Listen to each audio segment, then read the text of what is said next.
നമസ്കാരം. യഥാർത്ഥ പശു സ്നേഹികൾ ആരാണ്?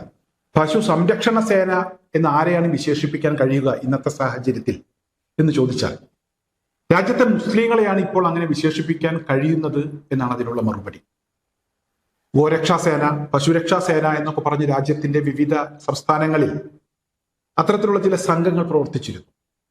അവർ നിരന്തരം പല സമയങ്ങളിലും പല വിധത്തിലുള്ള പ്രശ്നങ്ങൾ ഉണ്ടാക്കി, ആൾക്കൂട്ട ആക്രമണങ്ങൾ ഉണ്ടാക്കി, ചില ആളുകളെ പശുവിന്റെ മാംസം കയ്യിൽ വെച്ചു എന്നൊക്കെ പറഞ്ഞു കൊലപ്പെടുത്തുന്ന ചില നീക്കങ്ങൾ അവരുടെ ഭാഗത്തു നിന്നുണ്ടായി.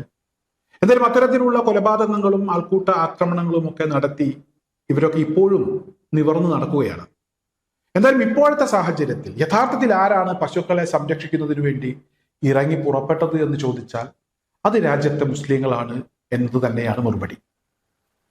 ബംഗാളിൽ BJP ഗവൺമെന്റ് അധികാരത്തിലെത്തിയ സാഹചര്യത്തിൽ പഴയ ഹൈക്കോടതി വിധിയൊക്കെ പൊക്കിപ്പിടിച്ച് ഈ മൃഗങ്ങളെ അറുക്കുന്നതുമായി ബന്ധപ്പെട്ടൊക്കെ ചില നിയമങ്ങൾ കർശനമാക്കാൻ ഇപ്പോഴത്തെ ഗവൺമെന്റ് തീരുമാനിച്ച സാഹചര്യത്തിൽ ഈ മൃഗങ്ങളെയൊക്കെ അറുത്താൽ അല്ലെങ്കിൽ പശുക്കളെ അറുത്താൽ 6 മാസം വരെ ജയിലിൽ പോകേണ്ട ഒരു സാഹചര്യം ഉണ്ടാകും.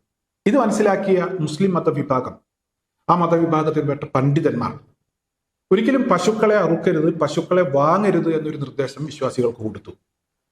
ബലികർമ്മത്തിനൊക്കെ ഇനി ആടിനെ വാങ്ങിച്ചാൽ മതി. ബലിപെരുന്നാളാണ് വരാൻ പോകുന്നത്. ബലിപെരുന്നാളുമായി ബന്ധപ്പെട്ട് ബലികർമ്മം നടത്താൻ വിശ്വാസികൾ ഉദ്ദേശിക്കുന്നുണ്ടെങ്കിൽ ആടിനെ വാങ്ങിക്കുക എന്ന ഒരു നിർദ്ദേശം പണ്ഡിതന്മാർ കൊടുത്തപ്പോൾ അത് 100% ആ നിർദ്ദേശം നടപ്പിലാക്കാൻ ബംഗാളിലെ മുസ്ലിങ്ങൾ തീരുമാനിച്ചു. ഈ വിഷയവുമായി ബന്ധപ്പെട്ടൊരു വീഡിയോ ഞാൻ കഴിഞ്ഞ ദിവസം ചെയ്തിരുന്നു. എന്തായാലും സുന്നി വിഭാഗത്തിൽപ്പെട്ട പണ്ഡിതന്മാരാണ് ഇത്തരത്തിലൊരു നിർദ്ദേശം അനുയായികൾക്ക് കൊടുത്തത് എന്നൊരു വിവരമാണ് ഇപ്പോൾ പുറത്തു വരുന്നത്. എന്നാൽ അതോടൊപ്പം മറ്റൊരു പ്രധാനപ്പെട്ട കാര്യം കൂടെ ഇപ്പോൾ മനസ്സിലാക്കാൻ കഴിയുന്നു എന്നുള്ളതാണ്. ബംഗാളിന് മുമ്പ് UP-യിലും അതുപോലെ തന്നെ കർണാടകയിലുമൊക്കെയാണ് ഇത്തരത്തിലുള്ള വിഷയങ്ങൾ ഉണ്ടായിരുന്നത്. എന്തായാലും UP-യിലെ ഷിയ വിഭാഗം പണ്ഡിതൻ പശുക്കളെ നോക്കുക പോലും ചെയ്യരുത് എന്നാണ് ഇപ്പോൾ വിശ്വാസികളോട് പറഞ്ഞിരിക്കുന്നത്. മറ്റൊരു മതവിഭാഗം പശുവിനെ ദൈവമായിട്ടാണ് കാണുന്നതെങ്കിൽ, അമ്മയായിട്ടാണ് കാണുന്നതെങ്കിൽ അതിലെ ശരിയോ തെറ്റോ ഒന്നും ഇപ്പോൾ പരിശോധിക്കേണ്ടതില്ല. അവർക്ക് ദൈവമാണെങ്കിൽ അവരുടെ ദൈവത്തെ നിന്ദിക്കണ്ട, വന്നിച്ചില്ലെങ്കിലും കുഴപ്പമില്ല, നിന്ദിക്കണ്ട, അതിനടുത്ത് അവർക്കൊരു ബുദ്ധിമുട്ടുണ്ടാക്കണ്ട.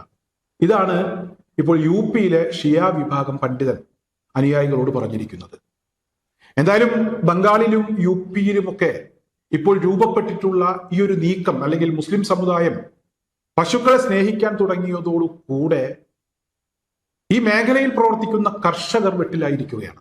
അവർ BJP-ക്കെതിരെ തിരിയുന്ന ഒരു സാഹചര്യം ഉണ്ടായിരിക്കുകയാണ്. ബംഗാളിൽ സാധാരണക്കാരായിട്ടുള്ള ഈ പശുക്കളെയൊക്കെ വളർത്തി ഉപജീവന മാർഗം കണ്ടെത്തിയിരുന്ന ആളുകൾ ഈ പശുവിനെ വിൽക്കാൻ പറ്റാത്ത ഒരവസ്ഥയിലേക്ക് അവർ പോയിരിക്കുന്നു. പലരും ആ ബുദ്ധിമുട്ട് സമൂഹ മാധ്യമങ്ങളിലൂടെ പങ്കുവെക്കുന്നുണ്ട്. പശുവിനെ വിൽക്കാൻ മറ്റിതര സമുദായത്തിൽപ്പെട്ട ആളുകൾ മുസ്ലിം സമുദായത്തിൽപ്പെട്ട ആളുകളെ സമീപിക്കുമ്പോൾ, പ്രത്യേകിച്ച് ഈ ബലിപെരുന്നാളുമായി ബന്ധപ്പെട്ട് പശു എന്ന് പറയുമ്പോൾ പശു മാത്രമല്ല നാൽക്കാലികളെ മൊത്തത്തിൽ വിൽക്കാൻ ശ്രമിക്കുമ്പോൾ നിങ്ങൾ പശുവിനെ വിൽക്കരുത്, നാൽക്കാലികളെ വിൽക്കരുത്, നിങ്ങൾക്കത് വിറ്റിട്ട് അങ്ങോട്ട് പോകാം, ജയിലിൽ പോകേണ്ടത് ഞങ്ങളാണ്, എന്തായാലും ഞങ്ങൾ അത്തരത്തിൽ നിയമം തെറ്റിക്കാൻ ഉദ്ദേശിക്കുന്നില്ല, നിങ്ങളും സഹകരിക്കണം, ഞങ്ങൾ ഇത്തവണ ആടിനെ വാങ്ങാൻ തീരുമാനിച്ചു എന്ന് പറഞ്ഞവരെ തിരിച്ചയക്കുകയാണ്. BJP നിയമം ശക്തമാക്കാൻ ശ്രമിച്ചത് അവിടുത്തെ മുസ്ലിം ഇതര സമുദായങ്ങൾക്ക് തന്നെയാണ് തിരിച്ചടിയായിരിക്കുന്നത്. അവർ BJP-ക്കെതിരെ തിരിയുന്ന ഒരു സാഹചര്യം ഉണ്ടായിരിക്കുന്നു. UP-യിലും സമാനമായിട്ടുള്ള ഒരു അവസ്ഥയാണ് ഇപ്പോൾ നിലവിൽ വന്നിരിക്കുന്നത്. ഞാൻ പറഞ്ഞല്ലോ, UP-യിലെ ഒരു ഷിയ പണ്ഡിതനാണ് ബലികർമ്മം നടത്തുകയാണെങ്കിൽ അത് ഈ പശു അതുപോലെ തന്നെ അത്തരത്തിലുള്ള മൃഗങ്ങളെ മാറ്റി നിർത്തിക്കൊണ്ട് ആടിലേക്ക് മാറുക, ആർക്കും പ്രശ്നങ്ങൾ ഉണ്ടാകരുത്, സമാധാനം നിലനിൽക്കണം. ഒരുപാട് ആൾക്കൂട്ട ആക്രമണങ്ങളൊക്കെ മുസ്ലിങ്ങൾക്കെതിരെ ഉണ്ടായിട്ടുണ്ട് പശുവിന്റെ പേരിൽ. ഇനിയും അത്തരത്തിലുള്ള ആക്രമണങ്ങൾ ഉണ്ടാക്കരുത്. രണ്ട് സമുദായങ്ങളും തമ്മിൽ യോജിപ്പും അതുപോലെ തന്നെ സ്നേഹവും ഒക്കെ നിലനിൽക്കണം. പശുവാണ് തടസ്സമെങ്കിൽ അതങ്ങ് മാറ്റിവെക്കുക. ഇസ്ലാം അത്തരത്തിലുള്ള ചില കാര്യങ്ങൾ കൂടെ പഠിപ്പിച്ചിട്ടുണ്ട് എന്നാണ് ഈ ഷിയ പണ്ഡിതൻ അനുയായികളെ ഉപദേശിച്ചിരിക്കുന്നത്. കേരളത്തിലേക്ക് എത്തുമ്പോഴും കടുത്ത ക്ഷാമം, ഇവിടെ മൃഗങ്ങളെ കിട്ടാത്ത ഒരു സാഹചര്യം നിലവിലുണ്ട് എന്നാണ് മനസ്സിലാക്കാൻ കഴിയുന്നത്. ഈ കഴിഞ്ഞ സമയങ്ങളിലൊക്കെ മറ്റിതര സംസ്ഥാനങ്ങളിൽ നിന്ന് വരുന്ന കന്നുകാലികളിൽ നിയന്ത്രണം ഏർപ്പെടുത്തിയപ്പോഴാണ് കേരളത്തിലൊക്കെ ഈ മാംസത്തിനൊക്കെ വില കൂടുന്ന ഒരു സാഹചര്യം ഉണ്ടായത്. പൊതുവെ പോത്തിനെയും അതുപോലെ തന്നെ മൂരിയെയും ഒക്കെയാണ് ഇവിടെ കേരളത്തിൽ അറുക്കാറുള്ളത്. എന്നാൽ പലപ്പോഴും ഈ അറവ് നടത്തുന്ന കച്ചവടക്കാരുണ്ട്. അവർ പോത്തിന്റെ മാംസമാണ്, കാളയുടെ മാംസമാണ് എന്നൊക്കെ പറഞ്ഞ് പശുവിന്റെ മാംസം വിൽക്കുന്ന സാഹചര്യം അത് കേരളത്തിൽ പരക്കെയുണ്ട്. അത് കണ്ടെത്തലൊന്നും എളുപ്പമല്ല. സ്വകാര്യ സ്ഥലങ്ങളിൽ അവർ പശുവിനെയൊക്കെ അറുത്ത് അത് എല്ലാം ബീഫാണെന്ന് പറഞ്ഞാണ് സാധാരണക്കാർക്ക് കൊടുക്കുന്നത്. ബലികർമ്മത്തിനൊന്നും ഒരിക്കലും ആരും പശുവിനെ വാങ്ങാറില്ല. എന്തായാലും ബലികർമ്മത്തിന് മറ്റ് മൃഗങ്ങളെ പോലും കിട്ടാത്ത ഒരവസ്ഥയാണ് കേരളത്തിലുള്ളത്. ഇത് ഇതര സംസ്ഥാനങ്ങളിൽ നിന്ന് കന്നുകാലി ഇങ്ങോട്ട് വരാത്തതിന്റെ ഭാഗമായിട്ടുണ്ടായിട്ടുള്ള പ്രശ്നമാണ് എന്നാണ് പരക്കെ ഇപ്പോൾ പ്രചരിക്കുന്ന വാർത്ത. കഴിഞ്ഞ കുറച്ച് നാളുകളായി ഈ പശുരക്ഷാസേനയുടെയും അതുപോലെ തന്നെ ഗോരക്ഷാസേനയുടെയും ഒക്കെ ആളുകളുടെ ചില ഇടപെടലുകൾ മൂലം കർണാടകയിൽ നിന്നും അതുപോലെ തന്നെ മറ്റു സംസ്ഥാനങ്ങളിൽ നിന്നുമൊക്കെ ഇങ്ങോട്ട് കന്നുകാലികൾ കൊണ്ടുവരുന്നതിന് ചില തടസ്സങ്ങൾ നേരിടുന്നുണ്ട്. അതിന്റെ ഭാഗമായിട്ടാണ് ഈ വിലക്കയറ്റവും അതുപോലെ തന്നെ ഈ പശുവിനെയൊക്കെ കൂടുതൽ കശാപ്പ് ചെയ്യേണ്ട ഒരു സാഹചര്യവും ഉണ്ടാകുന്നത്. ഇപ്പോൾ അത് രൂക്ഷമായിരിക്കുന്നു എന്നാണ് അറിയാൻ കഴിയുന്നത്. ബലിപെരുന്നാൾ അധികം ദിവസമില്ല, ഒരാഴ്ച മാത്രമാണ് ബലിപെരുന്നാളിനുള്ളത്. ഈ ഒരു സമയത്താണ് ഇത്തരത്തിലൊരു പ്രതിസന്ധി ഉണ്ടായിരിക്കുന്നത്. എന്തായാലും രാജ്യത്തെ പശുരക്ഷാസേന ഇപ്പോൾ ആരാണ് ആ ഒരു ദൗത്യം ഏറ്റെടുത്തിരിക്കുന്നത് എന്ന് ചോദിച്ചാൽ അത് മുസ്ലിങ്ങൾ തന്നെയാണ് എന്ന് നിസ്സംശയം പറയാൻ കഴിയും.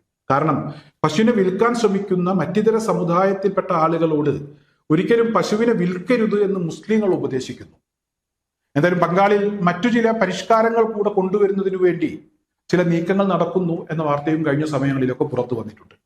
വന്ദേമാതരം വലിയ വിവാദമായി നിൽക്കുന്ന ഒരു സമയമാണ്. മദ്രസകളിൽ വന്ദേമാതരം ആലപിക്കണം എന്നൊരു നിയമമാണ് പുതിയതായി കൊണ്ടുവന്നിട്ടുള്ളത് എന്നാണ് അറിയാൻ കഴിയുന്നത്.